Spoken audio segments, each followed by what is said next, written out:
Bismillahirrahmanirrahim. Bismillahirrahmanirrahim.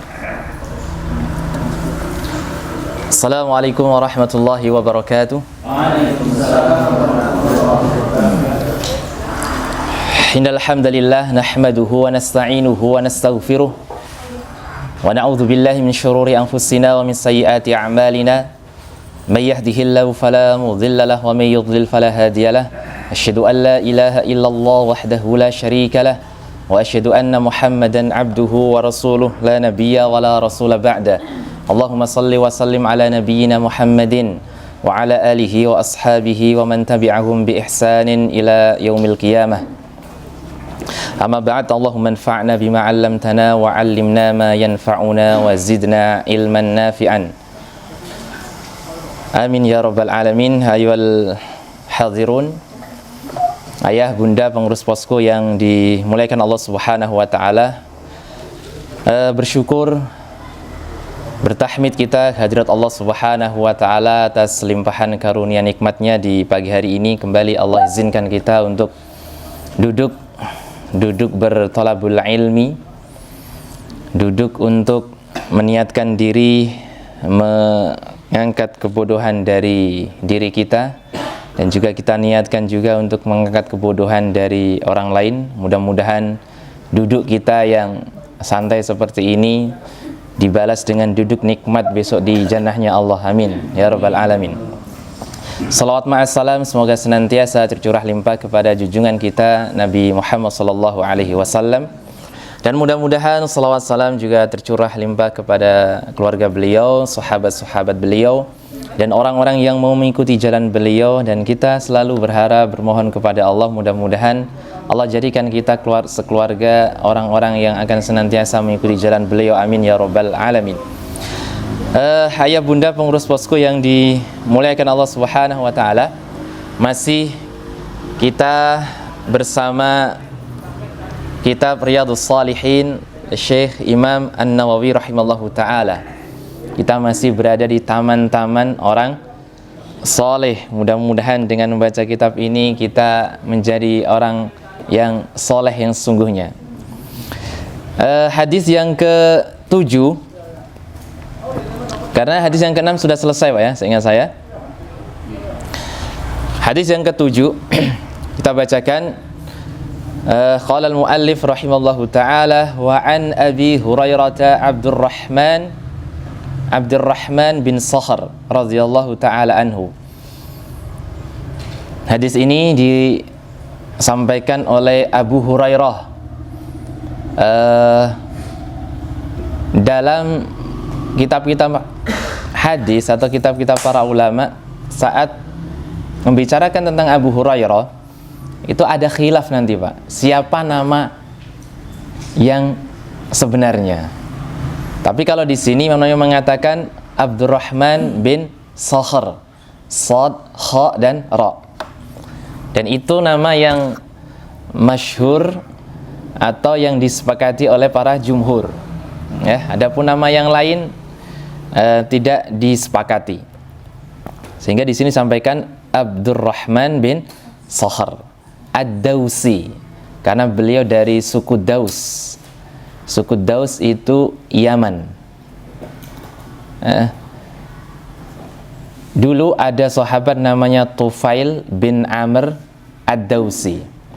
Waktu mendengar risalah kenabian Nabi Shallallahu Alaihi Wasallam di Madinah, beliau kemudian pulang ke Yaman mendakwahkan Islam, tapi tidak ada dari suku Daus yang masuk Islam kecuali Abu Hurairah. Suku di Yaman Ad-Dausi adalah suku yang sangat menentang ketauhidan. Mereka tidak mau. Alhamdulillah di antara yang beriman ya cuma satu memang, yaitu Tufail tadi sendiri dan Abu Hurairah atau Abdurrahman bin Sakhr. Kenapa disebut dengan Abu Hurairah? Kita biasa ya kalau membahas hadis kita sebutkan dulu perawinya. Disebut dengan Abu Hurairah, dia menceritakan sendiri beliau. Beliau mengatakan, dahulu saya seorang penggembala kambing keluargaku. Nah, beliau memang dulu seorang tukang angon wedus, ya, penggembala kambing. Dan saya memiliki kucing kecil, kata beliau. Kalau malam hari saya taruh kucing itu di pohon. Tapi kalau di siang hari saya ambil lagi kucing itu dan saya bermain-main dengannya sehingga orang-orang menjulikiku dengan Abu Hurairah, bapak kucing. Nah, jadi bahasa Arabnya kucing itu hirrah atau kitun, ya. Tapi bukan Abu Kit, tapi Abu Hurairah, ya. Itu nama atau kunyahnya Abdurrahman bin Sakhar. Kapan beliau masuk Islam? Tahun 7 Hijriah. Di waktu menarik, Pak. Beliau masuk Islam umurnya ada yang mengatakan 28 tahun, ada yang mengatakan 30 tahun. Artinya kan sudah berumur lah. Seusia saya lah. Lebih tuaan saya berarti, ya. Nah, nggak usah ditanya usia saya berapa, Pak, ya. Itu Abu Hurairah. Jadi masuk Islam, pergi ke Madinah setelah perang Khaybar. Berarti tahun 7 Hijriah. Setelah perang Khaybar, beliau ke Madinah dengan tekad yang kuat ingin masuk Islam. Karena mendengar tentang kepribadian Nabi Shallallahu Alaihi Wasallam, beliau sangat tertarik dengan sosok Nabi sehingga berangkat ke Madinah. Karena beliau orang yang miskin, akhirnya tinggal di Sufah, maka disebut dengan Ahlu Sufah. Ahlu Sufah itu mana, Pak? Ini masjid, ya, berarti sana, pojok. Kalau dulu berarti depan, karena waktu itu kiblat masuk menghadap ke Baitul Maqdis, berarti ke sana. Ahlu Sufah itu cuma kotakan begitu, Pak, tidak dikatakan tidak beratap, bahkan tidak berdinding, gitu ya. Atau beratapkan hanya atap anyaman daun kurma. Jadi antum bisa bayangkan itu, kalau dingin kayak apa, kalau panas seperti apa, ya, mereka rasakan. Dan termasuk yang tinggal di situ adalah Abu Hurairah. 7 Hijriah, Pak. Nabi Shallallahu Alaihi Wasallam meninggal tahun 11, betul, ya? Berarti berapa tahun bersama Nabi? 4 tahun lah, ya, 4 tahun kurang lebih. Katakanlah 4 tahun kurang lebih. Tapi beliau adalah sahabat yang paling banyak menghafal hadis, meriwayatkan hadis sebanyak 5.374 hadis. Kita paling depan 5, ya, ke belakangnya 5, 3, insyaallah, ya. Insyaallah. Innamal a'malu binniyat. Padahal ada lanjutannya. Iya. 5.374 hadis, paling banyak di antara sahabat yang lain. Padahal cuma duduk dengan Nabi sekitar 4 tahun. Itu Abu Hurairah. Ya. Sangat menginspirasi bagi kita semuanya, Pak.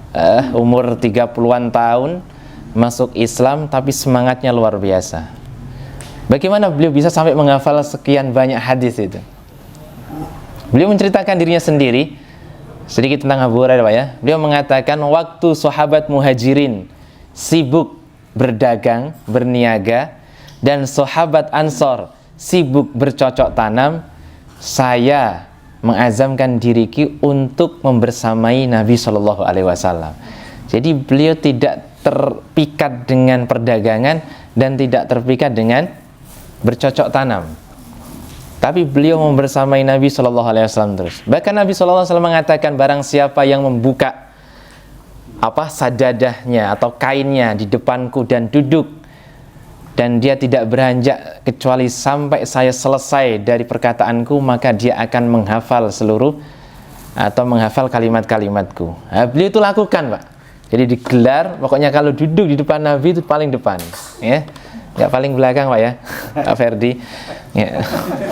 Nah, beliau duduk di depan begitu, terus kemudian tidaklah beranjak kecuali beliau sudah selesai salamnya. Maka beliau memang akhirnya hafal hadis-hadis Nabi, bahkan 5.374 hadis. Paling banyak di antara sahabat yang lain. Nomor satunya itu Abu Hurairah ya.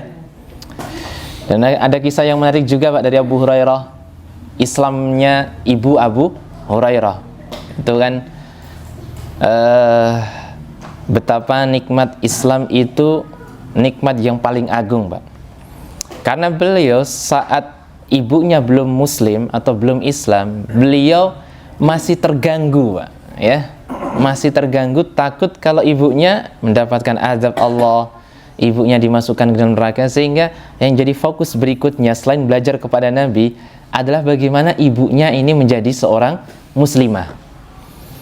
Diajak terus dari mulai berangkat ke Madinah itu, diajak terus sampai-sampai kemudian di suatu hari saking jengkelnya si ibunya akhirnya mencela, menghina Nabi Shallallahu Alaihi Wasallam.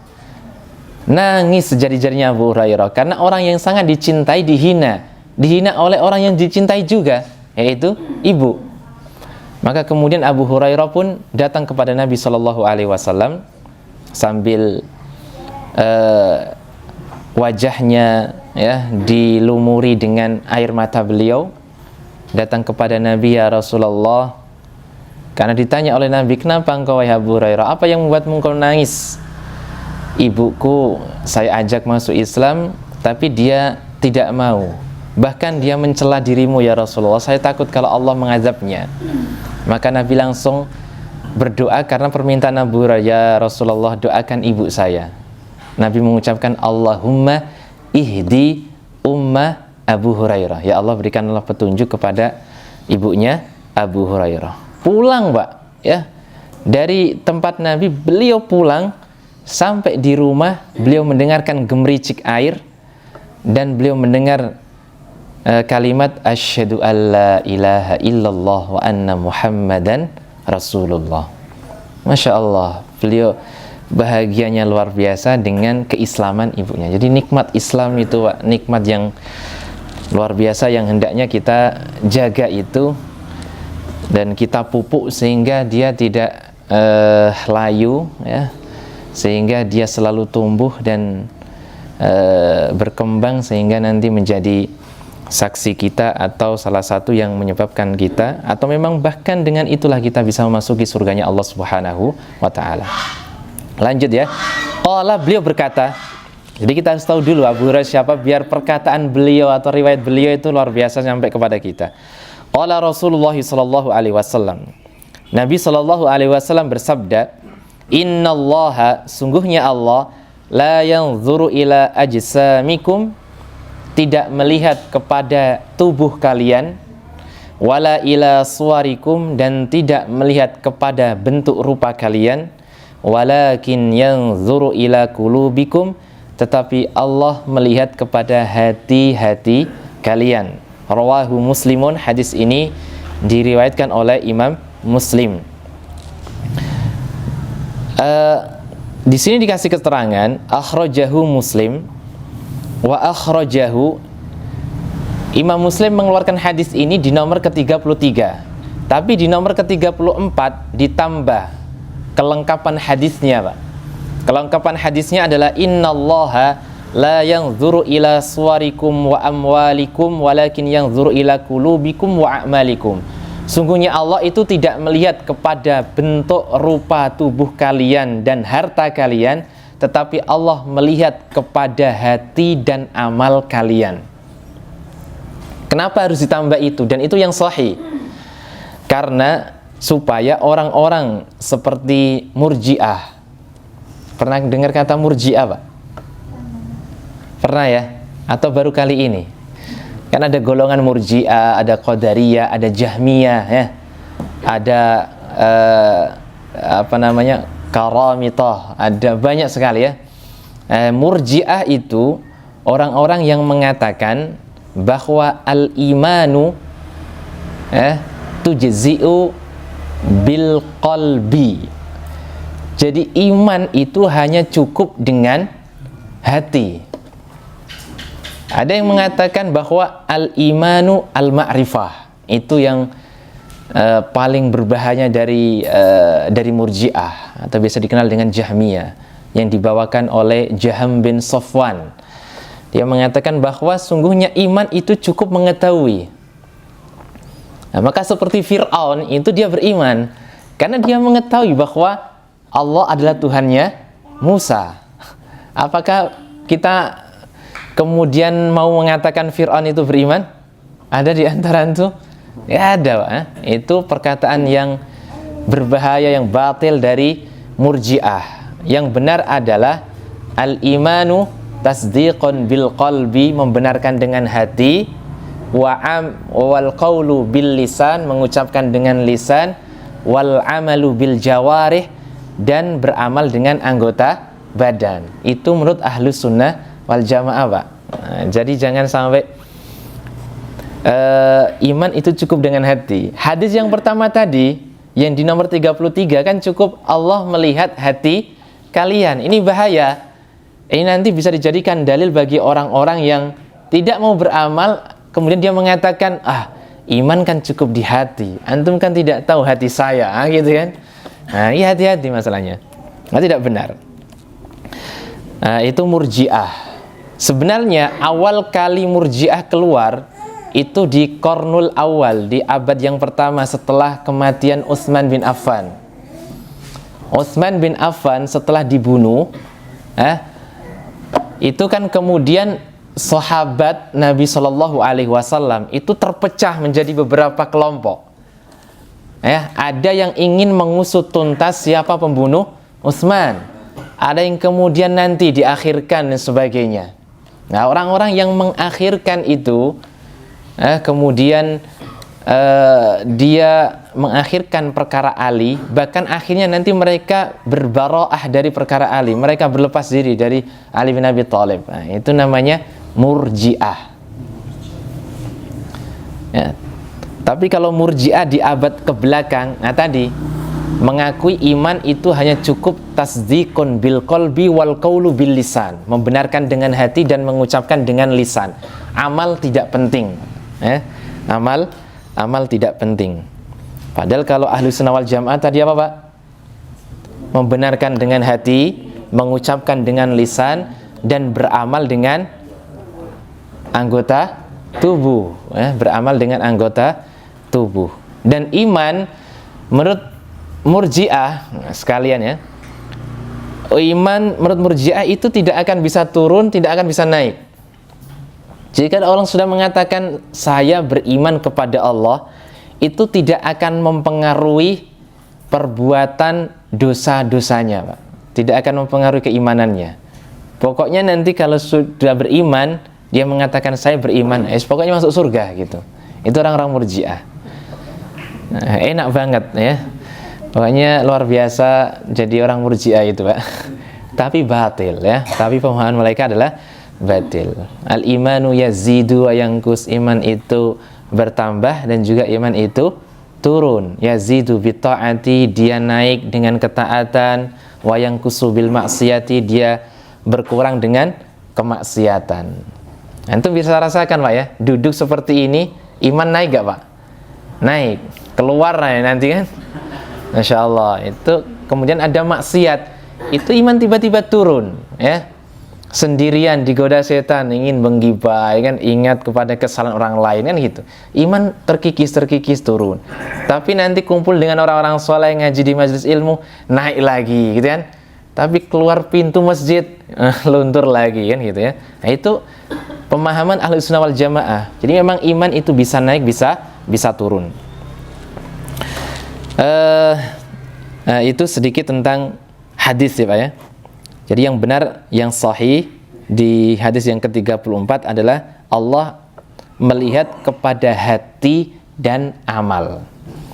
Dan ini sesuai dengan ayat-ayat yang ada di dalam Al-Quran.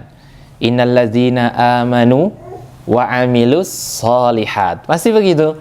Sungguhnya orang yang beriman dan beramal soleh. Karena memang yang namanya iman itu butuh amal. Kita baca faedah atau fawaid dari hadis ini. Beliau pensyarah di sini mengatakan, la yusibukum 'alaiha li'anna dzatul insan ghairu mahkumun fiha. Kenapa Allah mengatakan la yanzuru ila ajsamikum wa ila amwalikum? Allah tidak melihat jasad, tubuh dan harta, karena zat manusia, zat tubuh manusia itu tidak dihukumi, Pak, Bu, ya. Kalau dihukumi repot, ya. Wong ini yang nyiptakan Allah, kan begitu ya. Maka Allah itu tidak menghukumi tubuh, ya. Wa kadzalika as-sifat al-insaniyah al-kharijah an maqdaratil insan. Begitu juga sifat-sifat yang di luar diri. Maksudnya apa? Hitam, putih, tinggi, pendek, lebar, kecil gitu ya. Itu enggak jadi penilaian bagi Allah Subhanahu wa taala. Kalau jadi penilaian repot ya, yang lebar gitu ya. Ya kan, Pak Firman, yang kecil kayak saya ini enggak repot. Atau yang tinggi, yang pendek. Maka Allah itu tidak melihat bentuk tubuh dan zat kita selaku manusia. Tetapi yang dilihat adalah hati dan amal. Fikih hadis yang kedua, faedah yang kedua adalah thawabul a'mal yakunu biman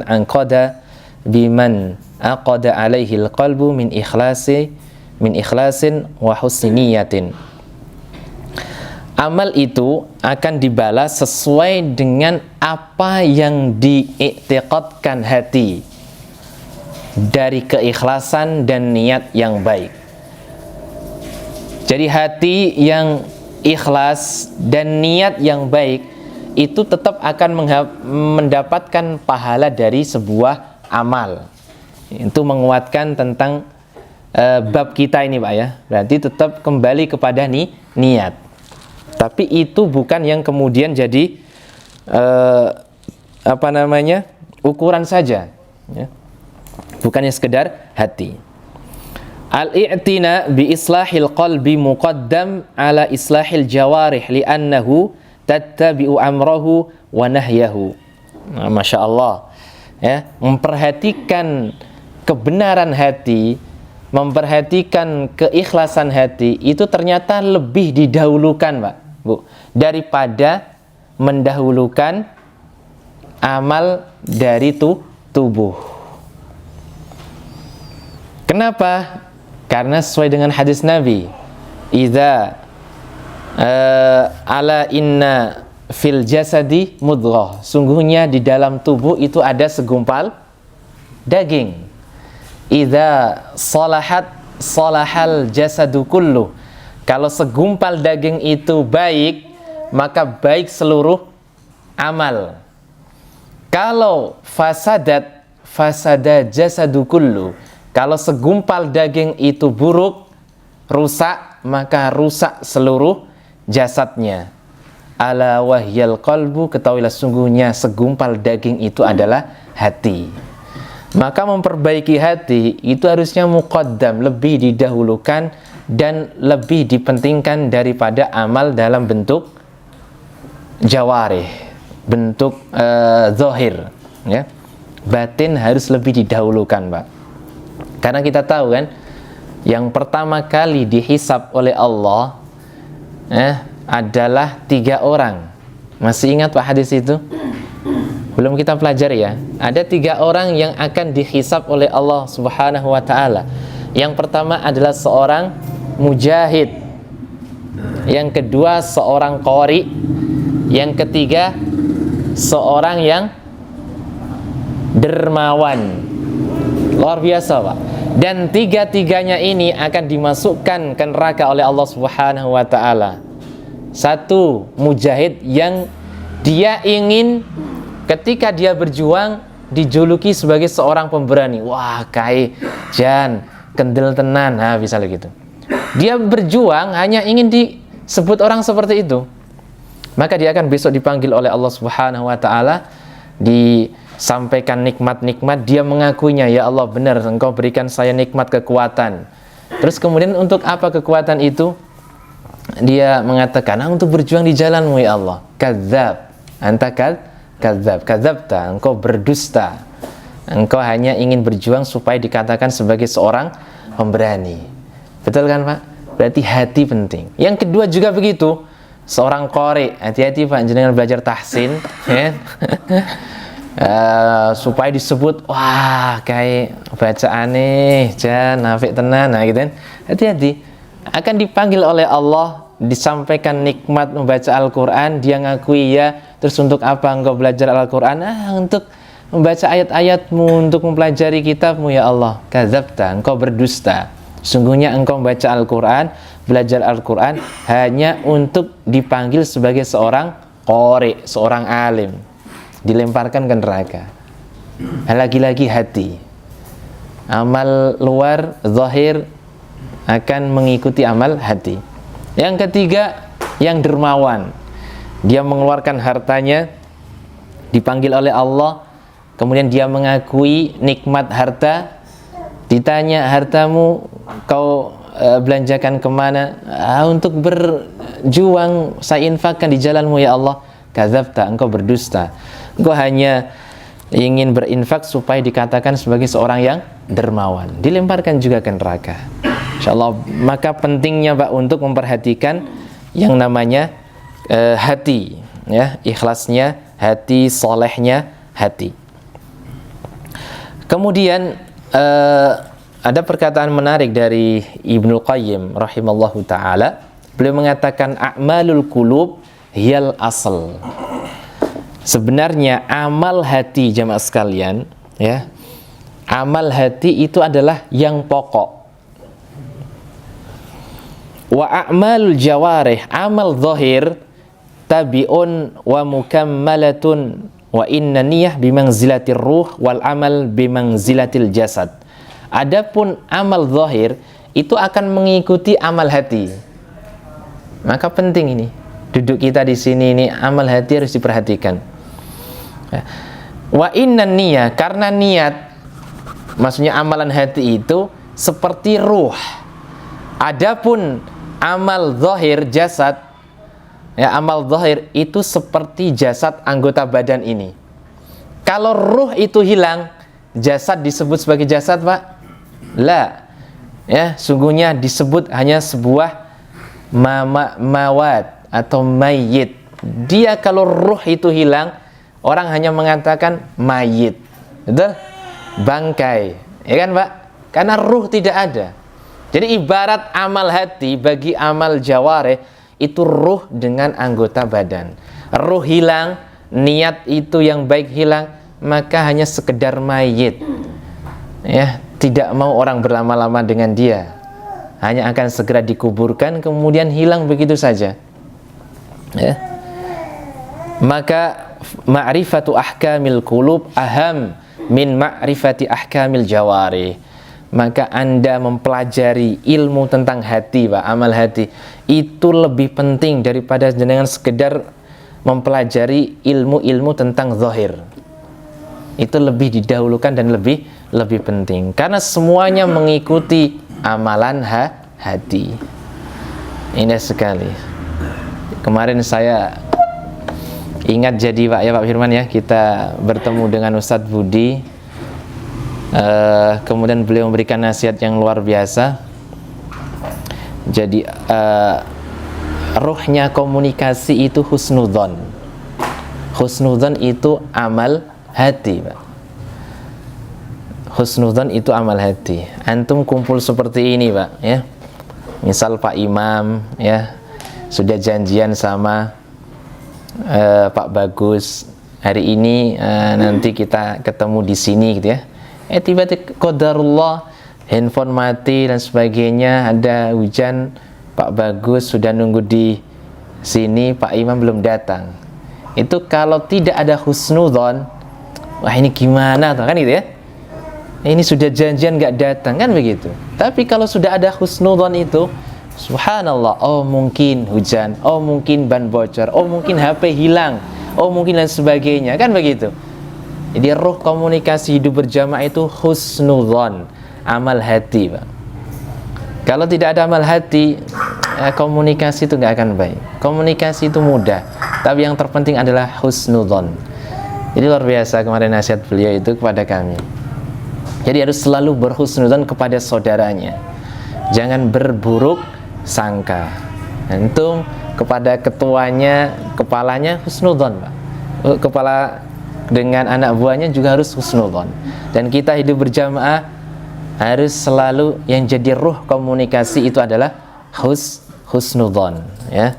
Amal hati husnudzon itu. Bahkan husnudzon kepada Allah Subhanahu wa ta'ala. Allah mengatakan, ana inda dhanni abdi bi, ya, saya itu sesuai dengan prasangka hambaku. Jadi kita harus berprasangka baik selalu kepada Allah, Pak. Jangan sedikit-sedikit, waduh ini pasti gini, itu jangan, Pak.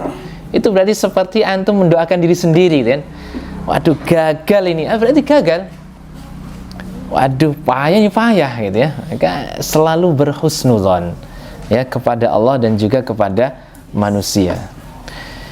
Sebelum ada penghakiman, ya, dari antum kepada saudara yang lain, husnudzon dulu, kemudian bertabayun, gitu ya. Husnudzon dan bertabayun berikutnya. Berikutnya, al-insanu mas'ulun wa muhasabun ala niyatihi wa amalihi. Manusia itu, Pak, seseorang itu akan mempertanggungjawabkan dan dia akan dibalas sesuai dengan niat dan amalnya, ya. Jadi niat dan amal. Fayam bagi an yahris ala tasdidihima tariqar rasydi wal huda bima ja'anillahi ta'ala wa sahhan rasulillahi sallallahu alaihi wasallam. Maka bagi kita semuanya hendaklah untuk yahris, bersungguh-sungguh lah, Pak, ya, untuk menserasikan antara niat dan amal itu dengan petunjuk dan arahan Allah dan Rasulnya. Jadi niat penting, amal penting. Maka karena amal dan niat itu penting, kita harus serasikan kepada petunjuk dan hidayah Allah dan Rasulnya. Jangan sampai kemudian karena sudah memahami amal hati dan amal jawari penting, tapi ternyata ketika dia beramal, hatinya benar, amalnya benar, maksudnya amal dia lakukan, tapi ternyata tidak sesuai dengan petunjuk Allah dan Rasulnya, maka juga tidak akan benar. Jadi amal hati dan amal jawari kita serasikan dengan petunjuk Allah dan Rasulnya. Itu penting. Contoh yang sederhana mungkin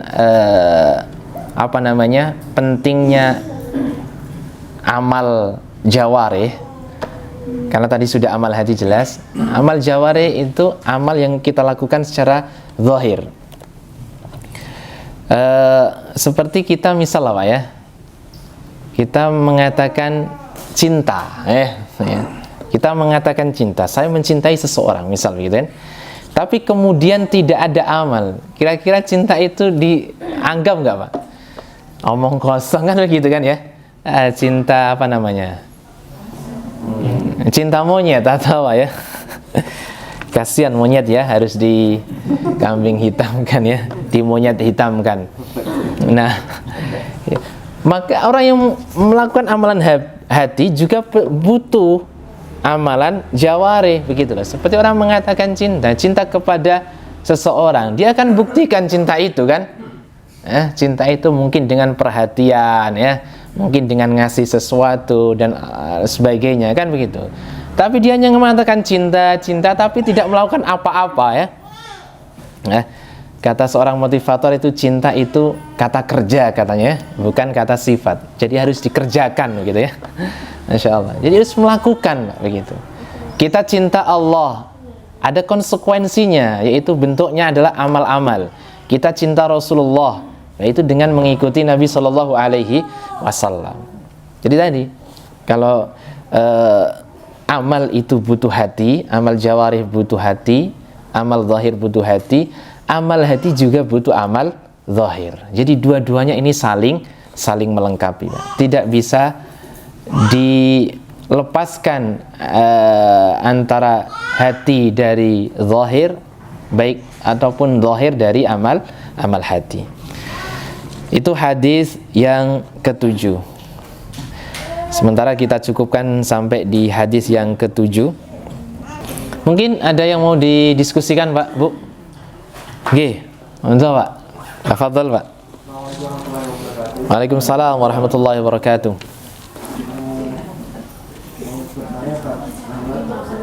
Tadi disampaikan mempelajari ilmu-ilmu amalan hati itu lebih diutamakan atau didahulukan daripada ilmu amalan zahir. Iya. Nah, saya tertarik dengan ilmu amalan hati ini. Pertama, bagaimana ilmunya seperti apa saja? Tingkatan, apakah ada tingkatan yang rendah seperti apa, kemudian kita mencapai atau mempelajari ilmu ini tahapan-tahapannya seperti apa? Iya. Karena ini sepertinya menarik banget. Iya. Assalamualaikum warahmatullahi wabarakatuh. Waalaikumsalam warahmatullahi wabarakatuh. Ya, Pak, tadi disampaikan oleh Ibnu Qayyim, ya. Ibnu Qayyim Al-Jauziyah. Al-Jauziyah itu nisbat kepada bapaknya, Pak, ya. Nisbat kepada bapaknya punya madrasah, ya, Jauziyah. Kemudian beliau akhirnya dikenal dengan Ibnu Qayyim Al-Jauziyah. Padahal bapaknya itu punya dua anak, sama-sama hebat, tapi akhirnya yang terkenal adalah yang Al-Jauziyah ini. Ibnu Qayyim itu ada dua, anaknya Qayyim itu ada dua, ya. Tapi yang terkenal akhirnya adalah muridnya Ibnu Taimiyah ini, ya. Dikatakan tadi bahwa memang hendaklah kita memperhatikan amal-amal hati lebih penting daripada memperhatikan amal-amal jawarih. Tahapannya, Pak, sebenarnya adalah pas, Pak, kita mempelajari kitab ini. Karena kitab ini bahasanya itu seperti kayak kitab tazkiyatun nafas lah, ya. Kitab untuk mensucikan jiwa hati itu, Pak. Yang pertama adalah niat. Nanti setelah niat ada taubat, ya. Ada pertaubatan, kemudian nanti setelah pertaubatan itu nanti ada muraqabatullah, ya, mendekatkan, merasa diawasi oleh Allah. Itu amal-amal hati, Pak. Jadi yang pertama kali memang yang paling penting adalah niat itu, Pak, sendiri, ya. Antum niat tahu kan, Pak, ya? Kita tahu semuanya niat lah, ya. Niat adalah azam dalam hati untuk mau melakukan sesuatu, ya. Antum misal ini terdengar suara azan, misal zuhur, antum kemudian ke tempat wudhu, itu antum mau ngapain, Pak? Kan sudah berniat pasti itu ingin apa? Wudhu, kan begitu, ya. Nah, jadi niat adalah amalan hati itu, Pak. Yang pertama kali harus diperhatikan adalah niat itu sendiri. Nanti setelah itu banyak, Pak, di kitab ini kita akan menahapinya setahap dengan setahap, insyaallah. Jadi niat yang pertama kali, Pak, yang harus jenengan ketahui adalah niat itu sendiri, ya. Kan setelah itu ya sambil belajar ilmu syariat, Pak, ya, gimana niat itu yang baik dan benar, ya, gitu. Wallahu taala alam. Nyambung dari Pak Febri, mungkin di luaran sana ada yang punya pemahaman ada syariat, ma'rifat dan hakikat. Masya Allah, ya. Nah, ini saya sudah ma'rifat. Iya. Saya pernah ditegur segitu. Iya. Ini para kayak gini ini levelnya masih syariat. Kalau saya ini sudah ma'rifat. Iya. Itu apakah tahapan seperti itu dibenarkan? Atau bagaimana? Iya, Masya Allah. Ini tinggi nih, ya. Ada yang mau bantu jawab? Iya, Pak. Untuk beberapa orang biasanya orang-orang nyebut ahli tasawuf lah, ya, ahli sufi, itu syariat itu masih tahapan yang awal, ya. Ada namanya nanti ma'rifat, ya. Makanya ada namanya thariqah dan sebagainya, gitu, ya. Ada suluk dan sebagainya. Kalau saya nyebutnya, ya, kalau ilmu yang saya pelajari namanya tazkiyatun nafas itu adalah, ya. Jadi setelah mempelajari syariat itu perlu mempelajari ilmu namanya tazkiyatun nafas itu, ilmu jiwa, ya, ma'rifat lah, gitu, ya.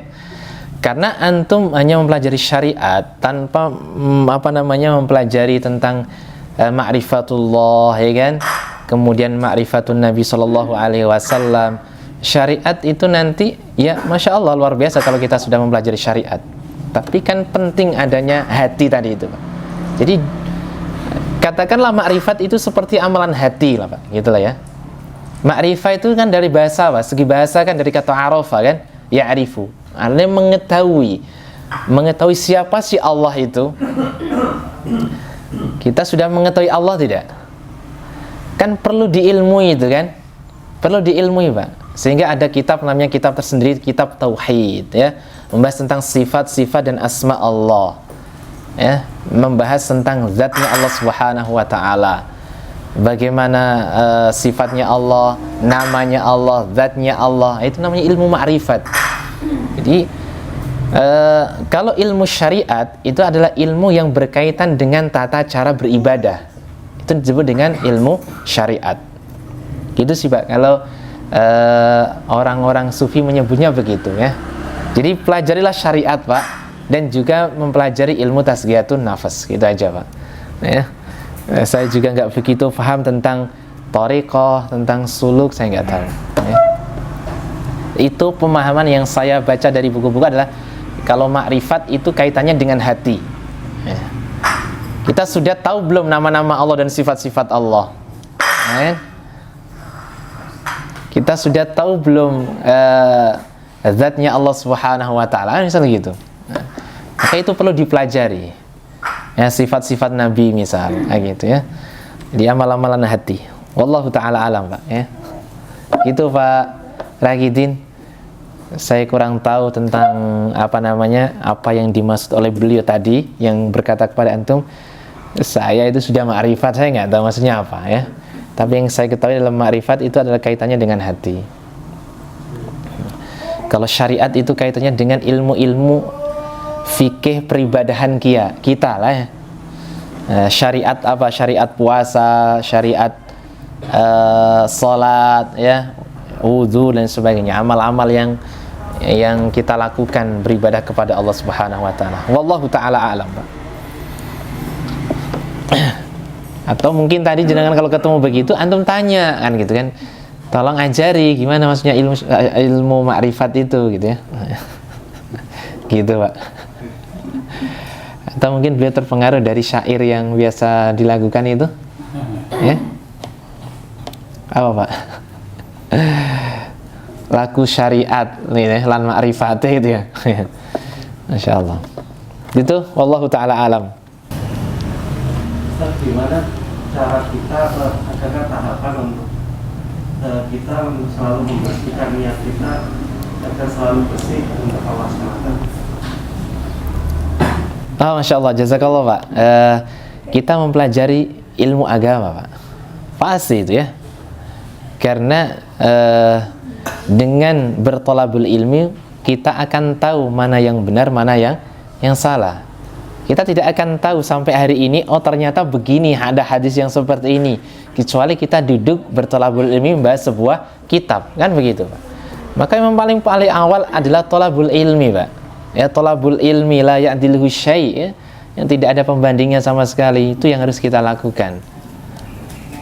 Kalau kita belum banyak mengetahui syariat ini, berarti kita harus mengejar itu, ya, mengejar untuk mengetahui syariat-syariat Allah, ya.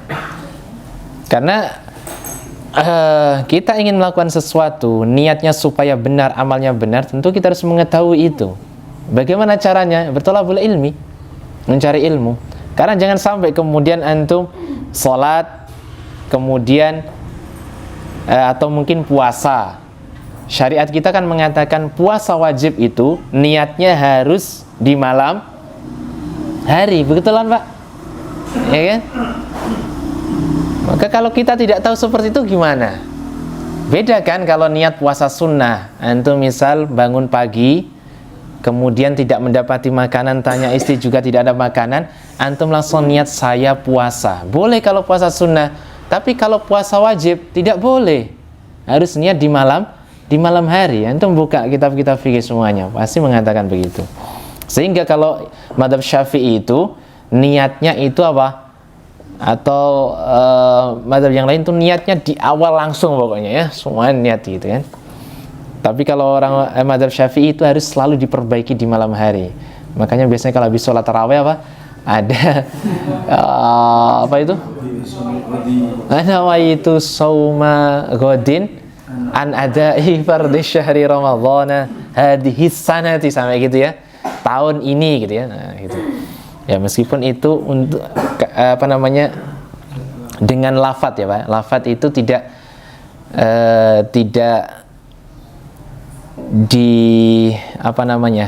dianggap kecuali dia dibenarkan oleh hati ya. Jadi niat itu harusnya sebenarnya dalam hati. Lafadz itu untuk membantu hati. Tapi pertanyaan saya, apakah hati butuh dibantu? Butuh, monggo. Kalau saya sih kayaknya nggak butuh ya. Hati itu ya dia akan ada kerentek sendiri gitu ya. Baik, itu Pak Agus ya. Jadi kita harus bertolabul ilmi, mencari ilmu itu supaya benar amal kita, niat kita gitu. Jangan sampai salah. Seperti kemarin kan, siapa? Ibnu Ma'an sama Ma'an dan Yazid ya. Yazid menganggap bahwa sodakohnya itu tidak boleh diambil Ma'an, gitu kan. Akhirnya dia bertolabul ilmi kepada Nabi, oh ternyata boleh, Ma'an juga boleh ngambil. Nah, dari mana mereka akhirnya mengetahui benarnya apa yang mereka lakukan? Setelah bertolabul ilmi Pak Bagus.